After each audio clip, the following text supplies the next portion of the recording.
Sugar का वो इलाज जो कोई डॉक्टर आपको नहीं बताएगा। ये कहानी है मेरी अपनी जिंदगी की। आज से 6 साल पहले मुझे शुगर और ब्लड प्रेशर दोनों खतरनाक हद तक बढ़ गए थे। मैं कारोबारी मसरूफियात की वजह से बिल्कुल अपने सेहत के बारे में नहीं सोचता था और टाइम निकालना तो बहुत दूर की बात। हर वक्त काम में मसरूफ और परेशानियों का अंबार ज़हन पर सवार। मैं एक दोस्त डॉक्टर के पास गया और सारी कहानी सुनाई। उसने मुझे 2 टोक अल्फाज में बोला, "छिगर, आपका इलाज 2 तरीकों से हो सकता है, दवाई या खुद को मुशक्कत में डालना।"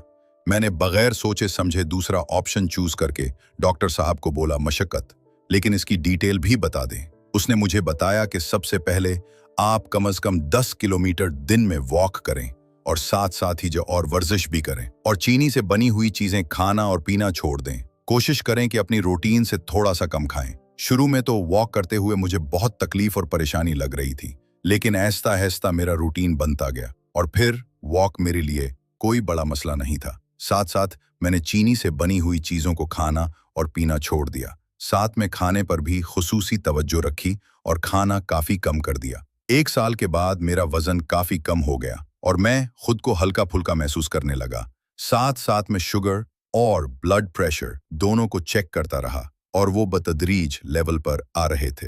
खुद को हल्का फुल्का महसूस होने के साथ साथ मैं खुद को एक्टिव महसूस करने लगा और मेरी वर्किंग एफिशिएंसी भी काफी हद तक बढ़ गई और साथ तो डिप्रेशन और टेंशन लेना भी काफी कम हो गया। पहले मैं छोटी छोटी चीजों को सर पे सवार करके खुद को डिप्रेशन और टेंशन का मरीज बनाया था, लेकिन मुसलसल जद्दोजहद और मशक्कत की वजह से ये मसाला भी खत्म हो गया। लिहाजा कोशिश करें कि अपनी रूटीन की एक्टिविटीज को मैनेज करें और अपने सेहत पर खास ख्याल रखें और अपने खाने पीने की रूटीन को प्रॉपर मैनेज करें, क्योंकि सेहत है तो सब कुछ है। अच्छी सेहत के साथ आप जिंदगी में अल्लाह की सारी नेमतों को एंजॉय कर सकते हैं।